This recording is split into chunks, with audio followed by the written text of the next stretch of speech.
Kenapa Abu Jahal, Abu Lahab tidak bisa menerima Nabi Muhammad SAW Isra Mi'raj? Karena mereka tidak belajar fisika. Tak perlu profesor doktor untuk bisa paham Isra Mi'raj. Cukup anak SMP kelas 1, kelas 2, kelas 3 yang belajar fisika. Kecepatan cahaya 1 detik 300.000 km. Tik. 300.000 km. Tik. 300.000 km. Tik. 300.000 km. Jarak dari Masjidil Haram ke Masjidil Aqsa 1.500 km. Kecepatan cahaya 1 detik 300.000 km.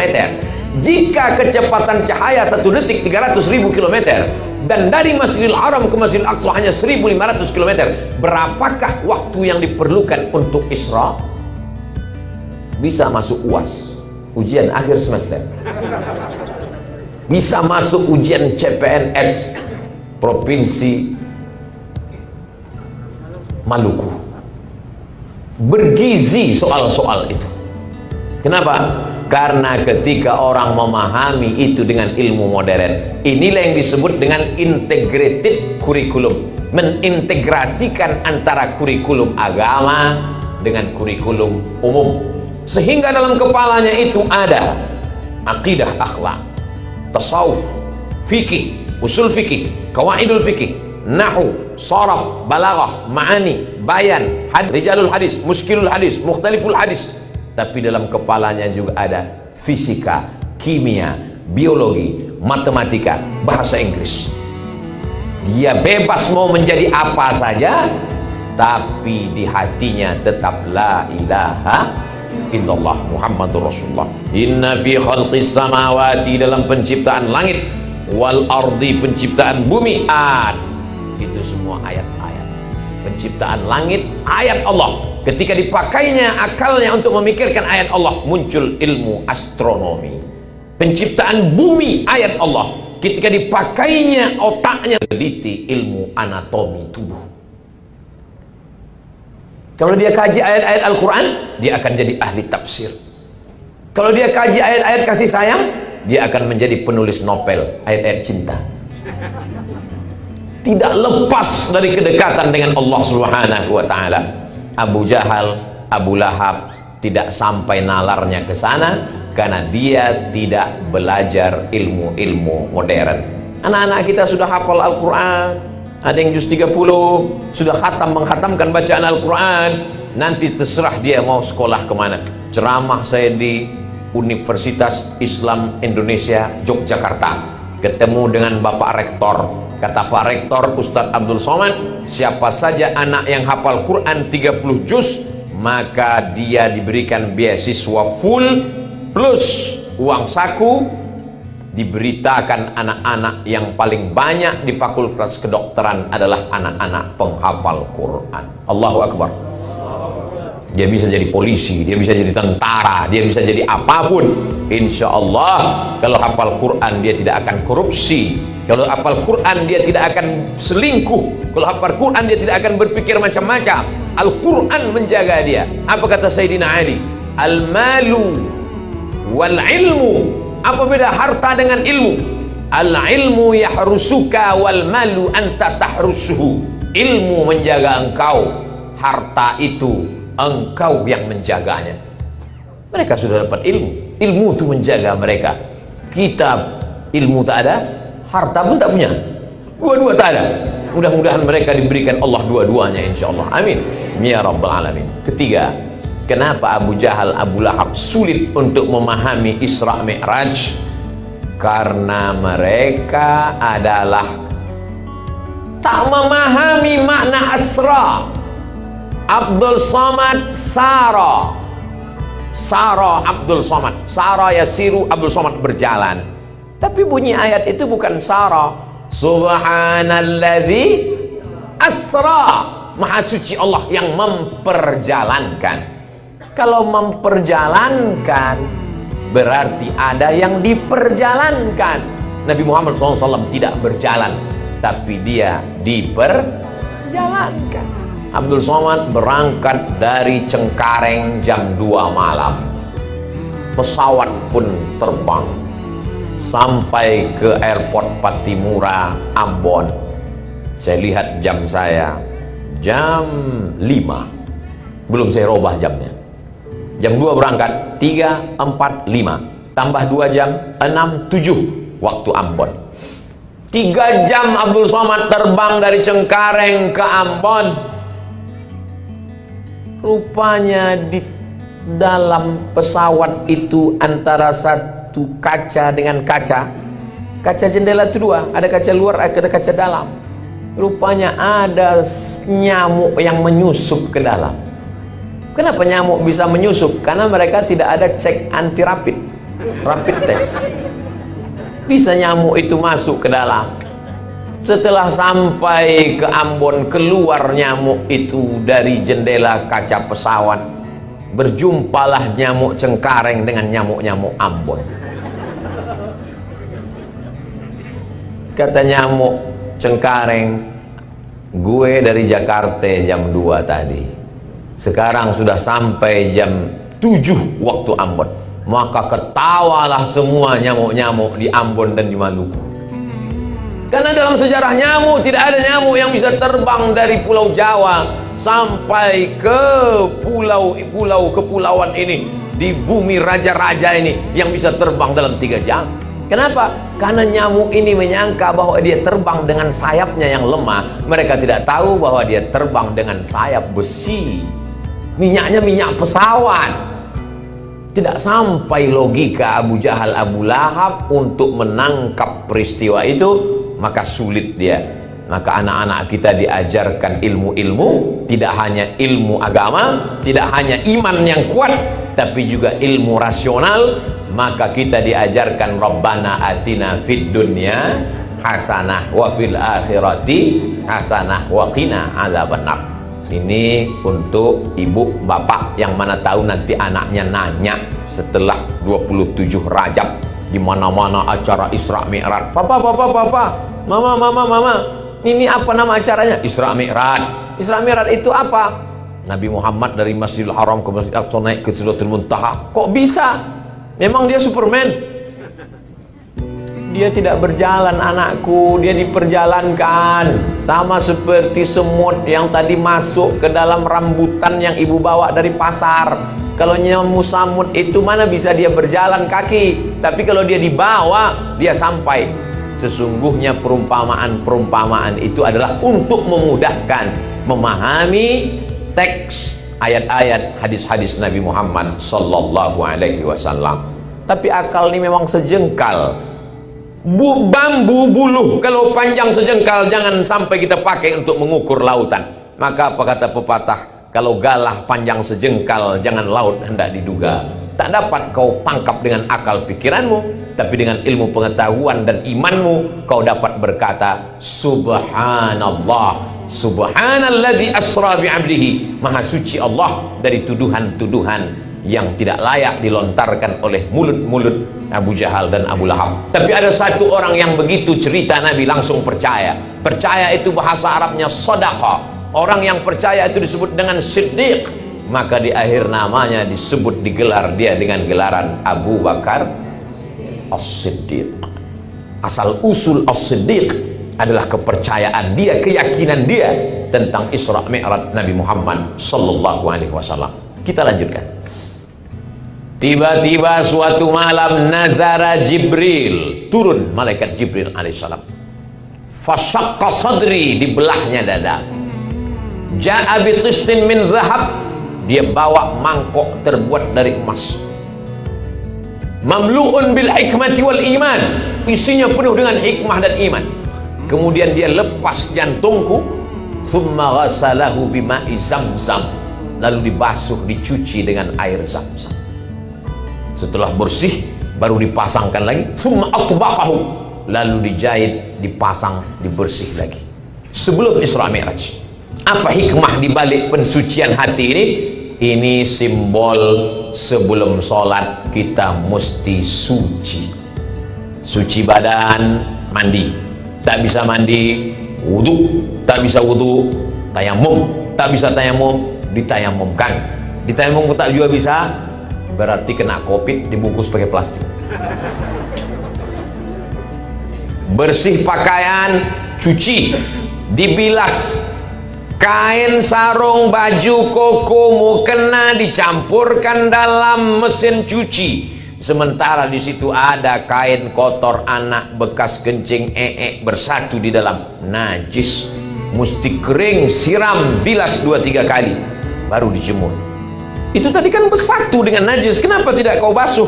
Kan ada tulisannya, Bu, sekali kucek tanpa bilas. Makanya mereka diajarkan fikih. Sebelum fikih sholat, sebelum fikih zakat, belajar dulu fikih toharah. Bagaimana cara, maaf, supaya air najisnya selesai. Heran saya ngelihat orang di WC itu tadi, Pak Ustadz. Kenapa? Semuanya pada batuk. Dia tak tahu batuk itu mereka bukan batuk supaya airnya habis keluar. Begitu Islam mengajarkan sesuci-sucinya. Suci badan, suci pakaian, suci tempat. Ada satu lagi yang belum suci, suci hati. Anak kita umurnya sama, lahirnya sama. Kenapa anak dia yang duluan khatam Quran? Datang hasad. Kenapa anak kamu kemarin tidak khatam? Anak dia kok khatam duluan? Iyalah, dia kan dekat dengan Habib, KKN. Dari hasad muncullah hasud. Maka kita diminta berlindung kepada Allah Ta'ala dari orang-orang seperti ini. Wa min syarri hasidin idza hasad. Pergi undangan, pulang dari undangan berkunang-kunang, sakit kepala, mendenyut, mau pecah.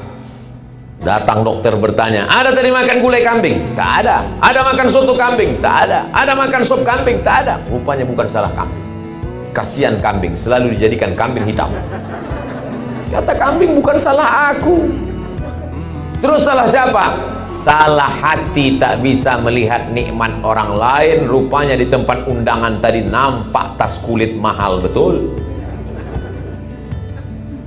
Karahatun ni'mah 'alal mun'ami 'alaih.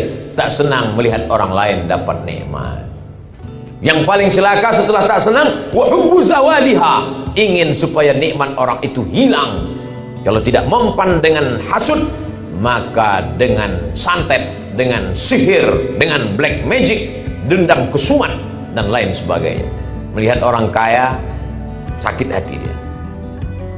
Melihat orang rumahnya renovasi, naik asam urat.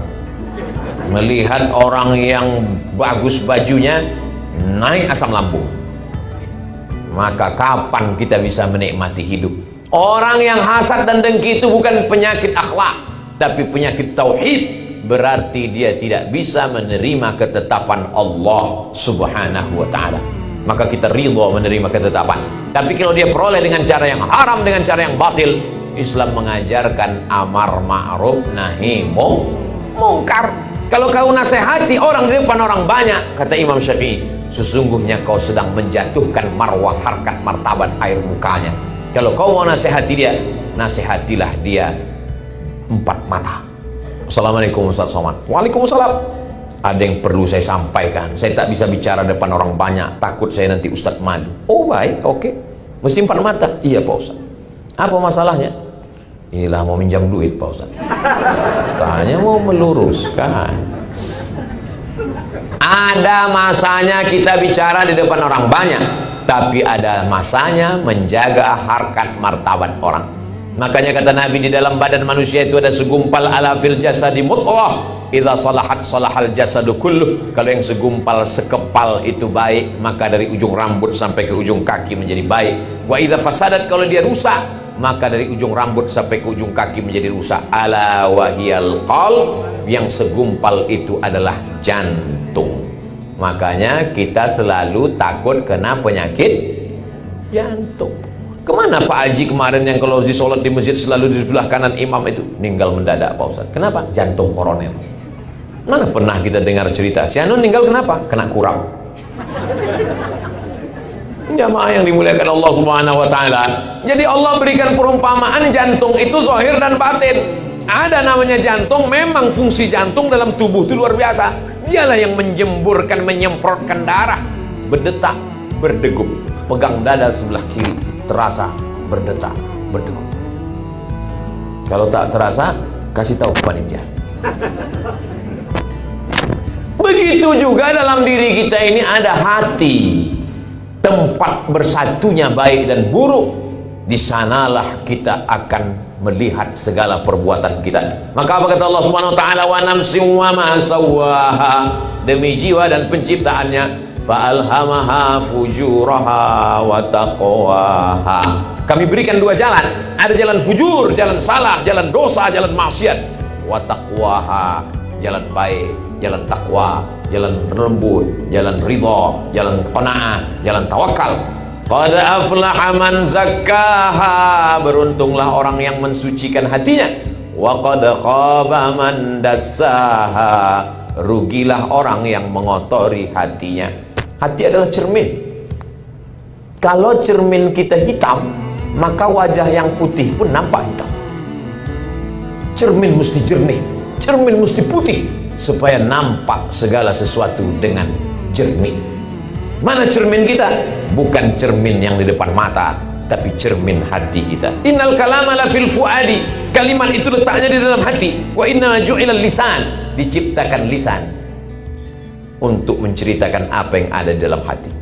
Kalaulah bapak-bapak, ibu-ibu, pejabat, orang-orang terhormat, orang-orang mulia ini sombong, angkuh, tak akan mungkin dia mau datang.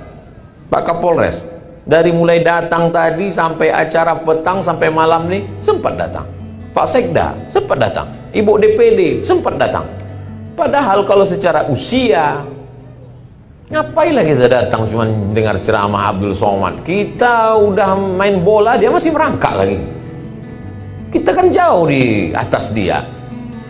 Tapi ada kelembutan, kerendahan hati, tawadhu yang membuat orang mau datang. Man tawadha'a lillah, siapa yang merendahkan dirinya karena Allah, illa rafa'ahullah, maka Allah akan mengangkat derajatnya.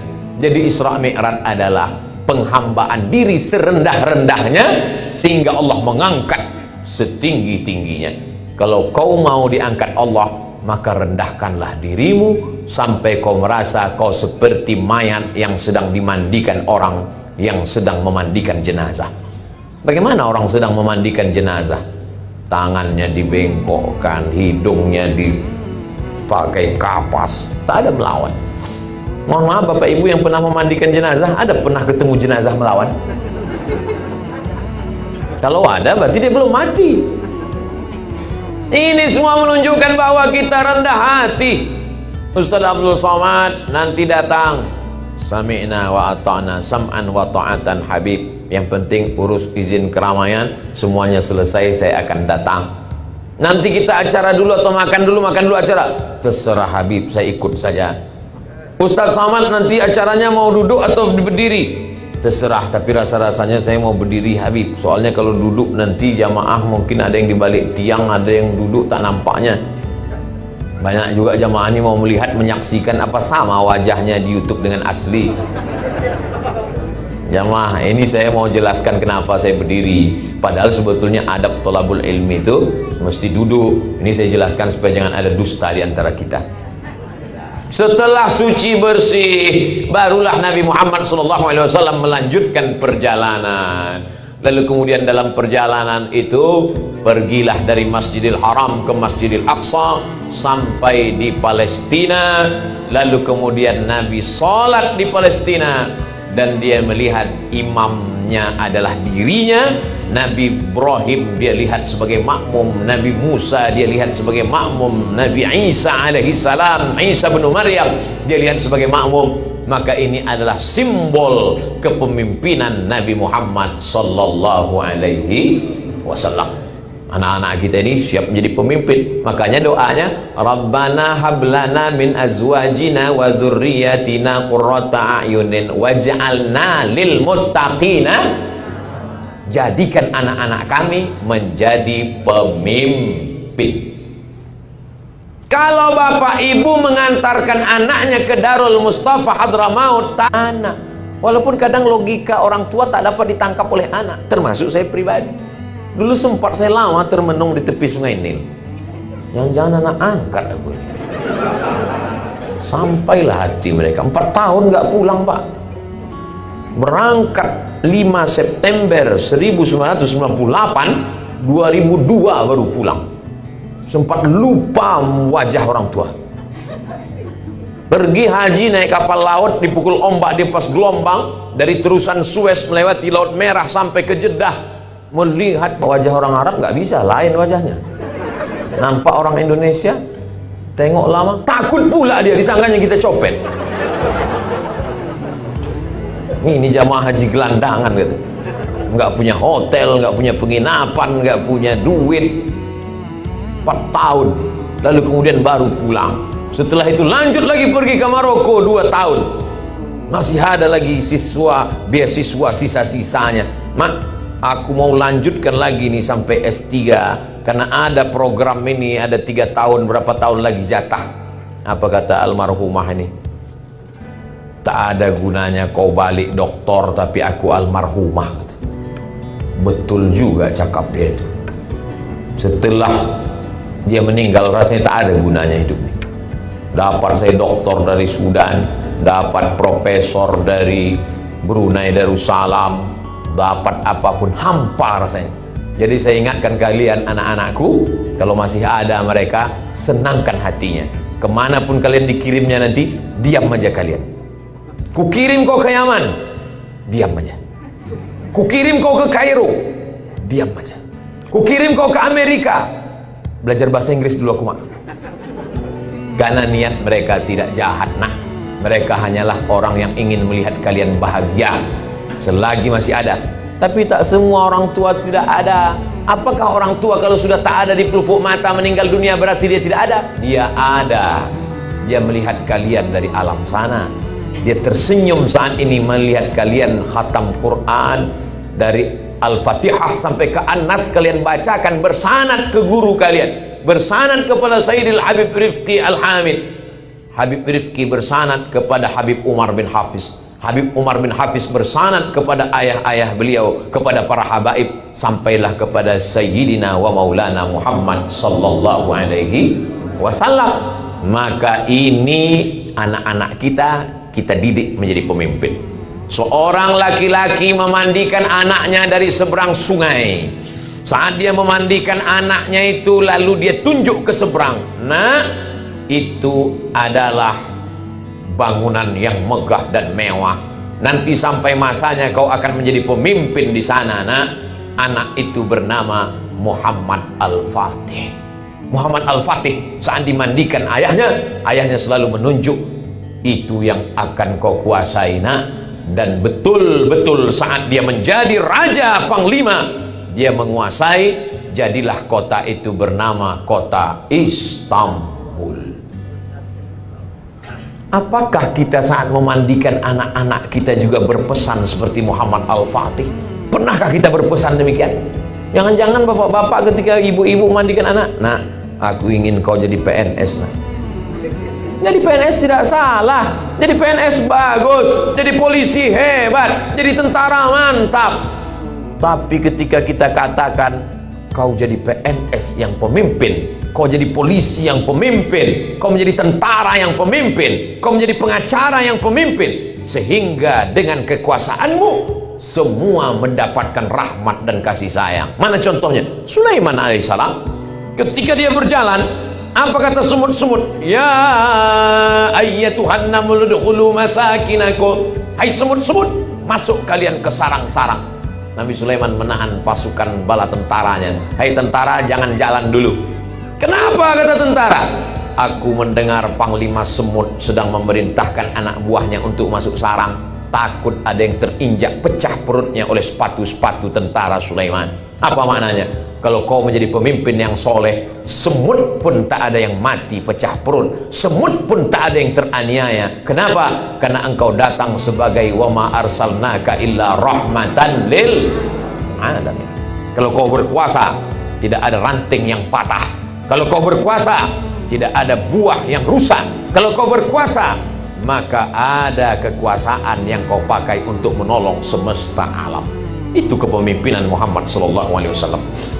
Nabi mau melepas pasukan perang. Apa kata Nabi? Satajiduna rijalan fis sawami. Nanti kalian akan ketemu pendeta-pendeta di gereja tua. La taqridu lahum, jangan ganggu pendeta. La taqtulu sabiyan murdi'a, jangan bunuh anak kecil sedang menyusui. La taqta'unna syajaratan, jangan potong pokok kayu. La taqiranna nakhlan, jangan cabut pohon korma. La tahdimu buyutan, jangan hancurkan rumah. Padahal zaman itu kalau berperang ratakan dengan tanah, bunuh semuanya. Barulah sejak ada kesepakatan PBB Jenewa mengatakan wartawan tidak boleh dibunuh, media pers tak boleh dibunuh, para perawat, dokter kesehatan tak boleh dibunuh. Itu pun dilanggar oleh Israel. Kenapa? Karena kedatangan Muhammad SAW adalah rahmatan lil. La yanhakumullahu 'anil ladzina lam yuqatilukum fid din. Kalau tetanggamu itu berbeda agama denganmu, selama dia tidak memerangimu, dia tidak mengusirmu dari kampung halamanmu, balas dia dengan dua. Antabarruhum, buat baik dengan mereka. Wa tuqsitu ilaihim, bersikap adil dengan mereka. Kalau dia tidak mengusirmu, dia tidak membunuhmu, kau balas dengan dua. Adil kepada mereka dan buat baik. Baik itu bahasa Arabnya banyak. Hasan, baik. Thayyib, baik. Jayyid, baik. Tapi kenapa dipakai di situ barru? Antabarruhum, barru digunakan untuk orang tua. Birrul walidain. Apa maknanya? Kalau tetanggamu yang tak seagama denganmu itu baik kepadamu, kau balas kebaikannya seperti engkau berbuat baik kepada kedua orang tua. Itulah ajaran Islam.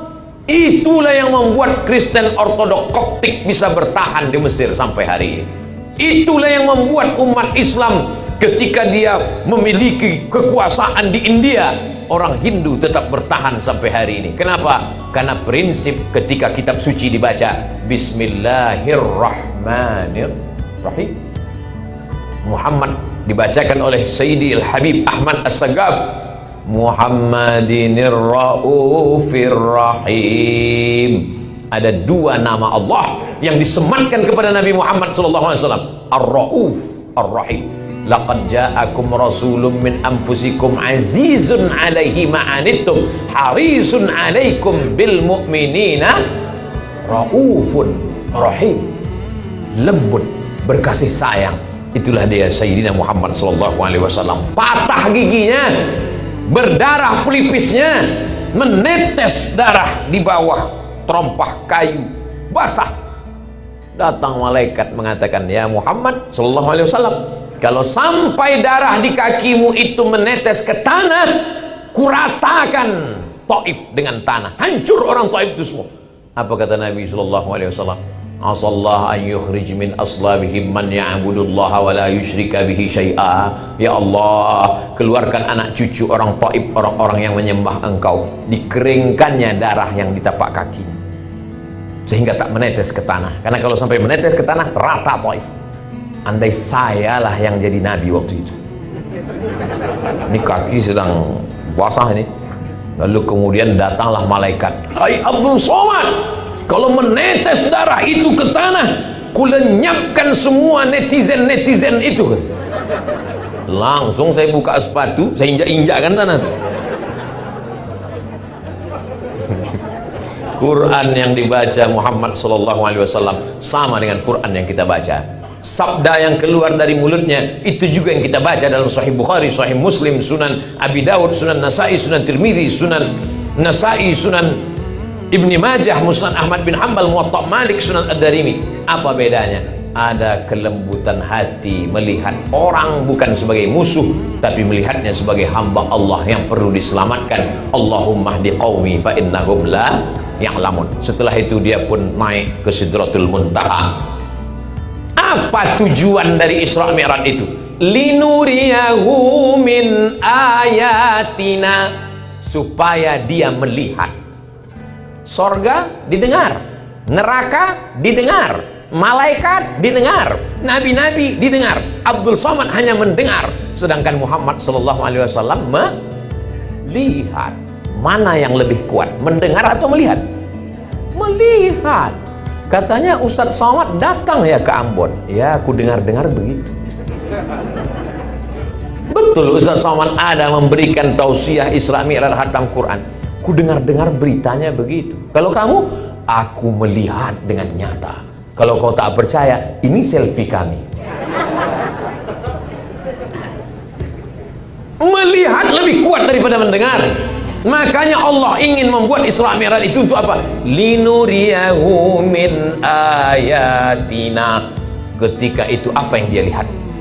Dia lihat ada orang memanen, tumbuh lagi, dipanen, tumbuh lagi. Kalau sawit dipanen itu paling tidak 10 hari 7 hari baru bisa dipanen lagi. Kalau pisang, tanyalah sama petani pisang. Kalau bunga, lihatlah berapa bunga. Tapi dipanen, tumbuh lagi, dipanen. Nabi bertanya kepada Jibril, Jibril, ya, apa ini yang kulihat ini? Kenapa begitu dipanen, tumbuh lagi, dipanen, tumbuh lagi? Itulah pahala orang yang bersedekah yang tak putus sampai hari kiamat. Tumbuh lagi, tumbuh lagi, tumbuh lagi. Berapa sak semen, berapa batu bata, berapa besi, berapa pintu, berapa jendela yang akan kita bangun untuk pesantren, tahfiz Quran, membaca kitab kuning untuk menyelamatkan generasi anak bangsa. Tanahnya sudah diwakafkan orang, aslinya sekian ratus juta, tapi kita dia ambillah untuk agama Allah. Tinggal lagi kita membangun saja di atas. Maka inilah yang akan tak putus panen, tumbuh panen, tumbuh sampai hari kiamat insyaallah. Amin. Di mana tuh Pak Ustaz? Itulah yang videonya diputar berkali-kali tadi. Saya mau minta videonya itu Habib Rifki Al-Hamid, mau saya masukkan ke Instagram. Saya belum ada mengupload apa-apa tentang saya di Ambon karena khawatir nanti jamaah berdatangan semua tidak sanggup dikawal di hotel di bawah. Maka saya belum ada upload di Instagram. Rencana saya besok pagi setelah saya sampai ke Jakarta baru saya upload. Maka filenya belum saya minta. Itulah yang akan menolong di hadapan Allah. Orang-orang mati itu kalau ditanya, hai orang mati, mau tak kau hidup lagi? Oh, kata orang mati, aku sangat ingin hidup sekali lagi. Kalau kau hidup, kau mau apa? Kata orang mati, fa'as-saddaqa, aku mau bersedekah. Tak ada orang mati itu ketika ditanya, kalau kau hidup lagi mau apa? Aku mau kawin lagi. Enggak ada. Ibu jangan tersinggung, saya cuma mancing-mancing bapaknya aja. Semua mereka fa'as-saddaqa, kalau hidup aku semenit, kalau hidup aku sedetik, aku cuman mau bersedekah. Kenapa begitu? Karena kalau haji pahalanya nanti setelah hari kiamat. Al-hajjul mabrur laisa lahu jazaa' illal jannah. Tapi kalau sedekah sudah dilihat ketika sedang berada di liang lahat. Berapa lama orang berada di liang lahat itu? Yang meninggal tahun 1000, sekarang 2021, 1021 tahun. Tapi pahala tetap mengalir, tetap mengalir, tetap mengalir. Bisa satu sak semen, kasih satu sak. Tidak bisa batu bata. Batu bata tak sanggup, yang lebih kecil batu kerikil. Kerikil pun tak sanggup, yang lebih kecil pasir. Pasir pun tak mampu, jembatan itu ada.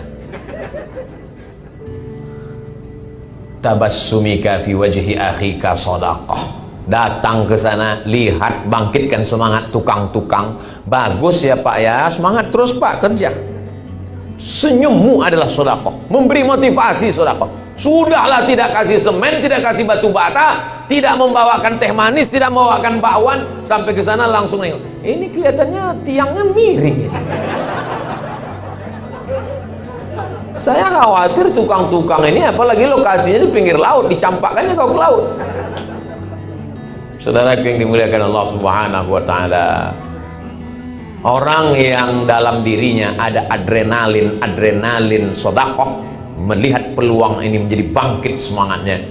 Ya Rasulullah, ummi matat, semakku sudah mati, meninggal dunia. Apa atasaddaqu anha? Apakah aku bisa bersedekah pahalanya untuk almarhumah? Kata Nabi, tasaddaq, silakan sedekah.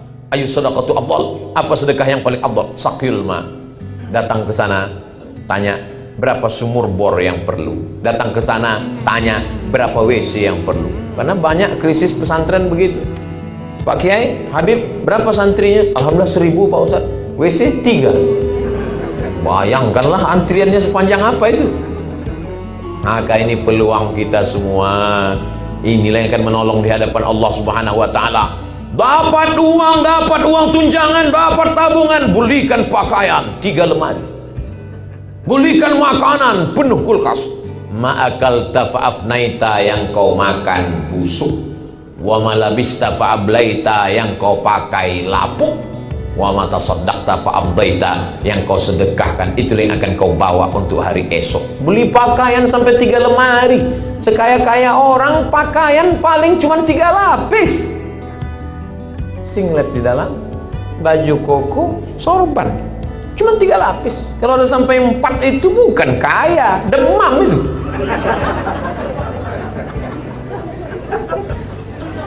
Apa yang kita cari hidup ini sebenarnya? Datang selesai acara ini, temui Habib Rifki Al-Hamid. Habib, berapa sak semen yang perlu, berapa kosen pintu, berapa jendela, berapa ongkos tukang, berapa pembangunan masjid. Bapak mau bantu? Enggak, mau nanya aja. Saudara yang dimuliakan Allah Subhanahu wa ta'ala, belum matahari terbit anak-anak itu sudah membaca sholawat nanti di sana. Matahari sudah tenggelam, anak-anak itu akan etikaf di sana. Pagi, petang, siang, malam baca Quran. Mereka ngapal Quran. Satu hari mereka mesti ngulang hafalan Quran 2 juz. Satu bulan mereka hatam 2 kali. Satu tahun mereka hatam 24 kali. Mengalir pahalanya tak pernah putus pagi, petang, siang, dan malam. Orang mati itu seperti orang hanyut. Orang hanyut itu menarik semua yang dia tarik. Akar dia tarik, batu dia tarik, karang dia tarik, rumput yang lapuk pun dia tarik. Tapi ketika ada amal jariah mengalir, itu yang menolong di hadapan Allah Subhanahu wa ta'ala. Saya mulai tadi jam 8 waktu Indonesia Barat, sekarang jam 9, pas 60 menit. Sesuai dengan metode saya, 600 ml. Tapi karena airnya ajwa, jadi entah berapa isinya ini. Bapak Ibu yang dimuliakan Allah Subhanahu wa ta'ala, kalau ada ustadz yang sanggup cerita Isra Mi'raj dari Masjidil Haram ke Masjidil Aqsa, naik Sidratul Muntaha, turun lagi dalam 60 menit, mana tahu ada ustadz yang mengatakan saya sanggup bercerita Isra Mi'raj dari Masjidil Haram ke Masjidil Aqsa, naik ke Sidratul Muntaha, turun lagi dalam 60 menit. Bahasa Arabnya mustahilun. Kalau tak percaya tanya Habib. Jadi Abdul Somad hanya bisa mengambil cuplikan sebelum berangkat, cuplikan dalam perjalanan dari Masjidil Haram ke Masjidil Aqsa, cuplikan dari Masjidil Aqsa naik ke Sidratul Muntaha, cuplikan pelajaran umum secara umumnya. Yang terakhir yang dapat kita ambil dari Isra Mi'raj itu adalah menjaga solat, bukan somat, menjaga solat. Anak-anak ini insya Allah sholatnya sudah terjaga. Muru auradakum bisolah, suruh anak kamu sholat umur 7 tahun. Wadribuhum fil asroh, pukul 10 tahun. Kalau 7 tahun disuruh, berarti 6 tahun sudah hafal surat-surat pendek. Ghairil maghdubi alaihim waladdallin. Amin. Amma yatasaalun 'anin naba'il 'azim alladzi hum fihi mukhtalifun kalla saya'lamun thumma kalla saya'lamun. Bapaknya pulang kerja, hah? Amma yatasaalun, kata dia. Apa kata istrinya? Itulah abang ku dengar kulhu, kuliah paling tinggi inna atoina sama wal asri. Jangan lagi tuh deh, kata si abang. Udahlah abang capek, nanti terjun abang ke laut gitu. Saya ini bodoh Pak Ustadz, saya ini dulu nggak ngaji Pak Ustadz, maka saya mau anak saya lebih pandai ngaji, lebih hafal dari saya. Itu orang tua yang bagus. Sekarang banyak orang tua, aku ini bodoh Pak Ustadz, terus anakku kalau bisa lebih bodoh dari aku lagi. Ini anak-anak yang luar biasa.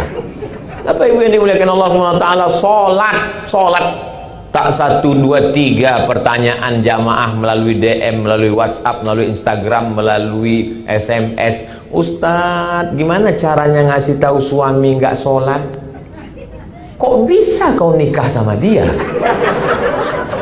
Itulah Pak Ustadz, aku pun sholat baru sebulan ini, katanya.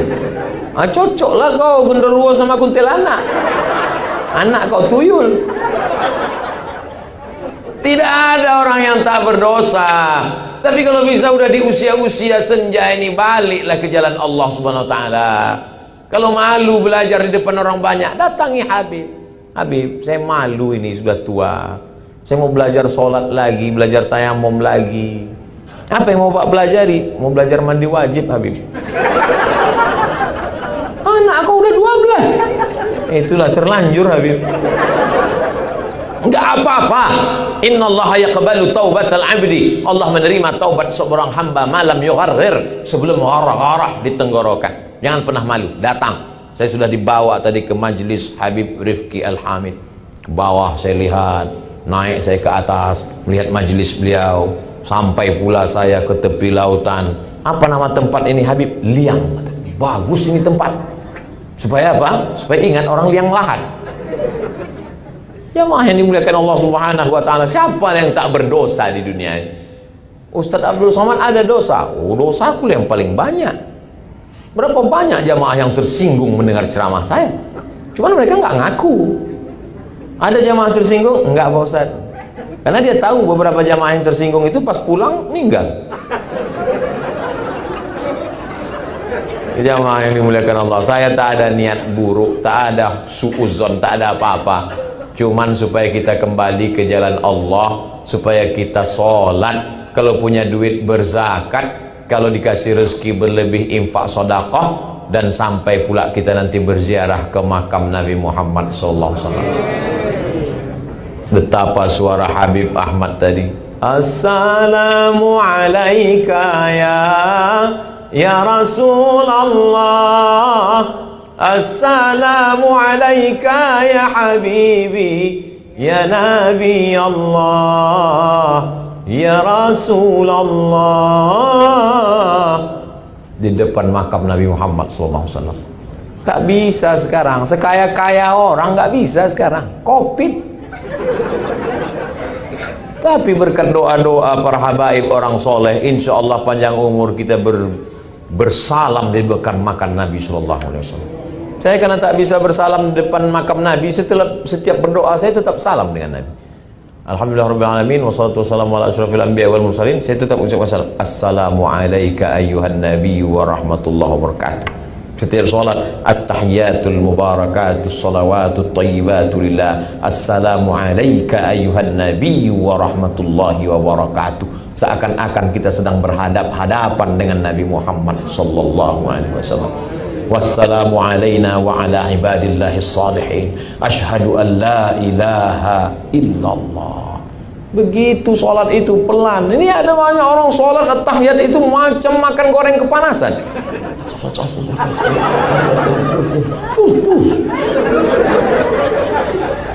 At-tahiyatul segala penghormatan, mubarakatul segala keberkahan, sholawatul segala doa-doa, thayyibatul segala yang baik-baik. Punya siapa? Lillah. Assalamu alayka ayyuhan nabiyyu. Terjalin konek kita dengan sayyidul kaunaini wathaqalaini, sayyidina wa maulana Muhammad SAW. Wassalamu alayna wa ala ibadillahi salihin. Ashhadu an la ilaha illallah. Mazhab Syafi'i diangkat telunjuk pada lafaz Allah. Ashhadu an la ilaha illallah sampai habis tak turun. Wa ashhadu anna Muhammadar Rasulullah. Salawat. Allahumma salli ala sayyidina Muhammad wa ala ali sayyidina Muhammad kama sallaita ala Ibrahim wa ala ali sayyidina Ibrahim sampai habis fil alamin innaka Hamidum Majid. Jangan hanya sampai di situ, tambah lagi. Allahumma ighfir li ma qaddamtu wa ma akhartu wa ma asrartu wa ma a'lantu wa ma asraftu wa ma anta a'lamu bihi minni. Antal muqaddim wa antal muakhiru. La ilaha illa anta subhanaka inni kuntu minadh dhalimin. Jangan sampai di situ, minta 4 lagi. Allahumma inni a'udzubika min adzabi jahannam wa min adzabil qabri wa min fitnatil mahya wal mamat wa min syarri fitnatil masiihid dajjal. Allahumma a'inni ala dzikrika wa syukrika wa husni ibadatik. Assalamualaikum warahmatullahi. Assalamualaikum warahmatullahi. Berapa kali kita menggerakkan leher qabliyah subuh? 1, 2. Salat subuh 1, 2. Salat duha 1, 2. Qabliyah zuhur 1, 2. Salat zuhur 1, 2. Datanglah dokter spesialis tulang. Ustadz Somad tahu nggak gimana anggota tubuh kita makan? Mana aku tahu. Makan kita pakai mulut, Ustadz. Kalau makan kulit pakai pori. Tapi tulang nggak ada porinya, kata dia. Saya nggak mau nanya. Masa profesor nanya? Saya biarkan aja dia ngomong. Tulang itu nggak ada porinya Pak Ustaz. Terus tulang gimana makannya? Tulang makan dengan banyak digerak-gerakkan. Allahu Akbar, Allahu Akbar, Sami Allahu liman hamidah, Allahu Akbar, Assalamualaikum warahmatullahi. Assalamualaikum. Oh, begitu cara tulang makan rupanya. Makanya orang Islam sehat. Kenapa? Karena tulangnya bergerak. Orang yang tak sholat, tulangnya hanya bergerak pada pagi Kamis senam di depan kantor. Teng, teng, teng, teng, teng, teng. Itu pun banyak yang leher tak bergerak. Yang bergerak mata melihat instruktur pakai celana sempit.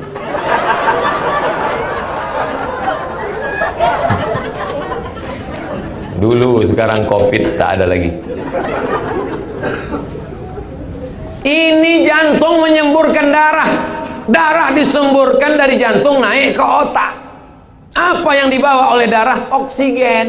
Tapi darahnya tidak lagi secair dulu. Kenapa? Darahnya sudah beku. Gara-gara apa? Minyak, lemak, gula, kolesterol. Maka darah itu tidak bisa lagi bergerak. Akhirnya karena kurang asupan oksigen ke otak, orang kena stroke ringan. Allah tahu, Allah tolong. Bagaimana cara menolong supaya jantung ini ringan? Sujud. Jantung di bawah, otak di atas. Payah naiknya. Ketika sujud, jantung di atas, otaknya ke bawah. Ada juga orang yang otaknya di bawah, jantung di atas, otaknya di bawah. Waktu sujud jantung di atas, otak di bawah. Bertasbih paling sedikit sekali 3 kali. Kata Imam Al-Hasan Al-Basri, yang sempurna 7 kali. Subhana rabbiyal a'la wa bihamdi, Subhana rabbiyal a'la wa bihamdi, Subhana rabbiyal a'la wa bihamdi, Subhana rabbiyal a'la wa bihamdi, Subhana rabbiyal a'la wa bihamdi, Subhana rabbiyal a'la wa bihamdi, Subhana rabbiyal a'la wa bihamdi. Sampai darah berputar membawa oksigen ke otak. Makanya habis sholat segar. Ini banyak sekarang orang sholat otak darahnya nggak sampai ke otak. Allah Akbar, Allah Akbar, Allah Akbar. Darah baru sampai tengkuk. Kata darah itu apanya maksud kau, kata dia. Ini serius apa enggak ini sholatnya? Nabi pernah sholat membaca surat Al-Baqarah 2 juz 4 lembar dan sujudnya sepanjang ayatnya. Bayangkan itu, sujudnya sepanjang ayat. Tapi bukan waktu jadi imam, pas sholat sendirian. Jangan gara-gara ini nanti besok imam buat sujud sepanjang. Begitu salam hilang semua. Assalamualaikum warahmatullahi wabarakatuh. Rupanya udah unjuk rasa ke kantor Pak Sekda, ganti imam, ganti imam. Saudaraku yang dimuliakan Allah SWT. Tapi jangan pula gara-gara ceramah Al-Fakir Abdul Somad ini kita semua sholat niatnya sudah rusak. Usolli fardhu zuhri untuk menurunkan darah dari jantung ke otak dan mengasih makan tulang-tulang. Allahu Akbar. Usolli fardhu zuhri 4 rakaatin adaan makmuman tetap lillahi ta'ala, lillahi ta'ala. Adapun otak sehat, darah mengalir, itu adalah bonus. Bonusnya itu baru yang tertangkap oleh manusia. Bonus-bonus yang lain kita tidak tahu. Allah Subhanahu wa taala yang Maha tahu.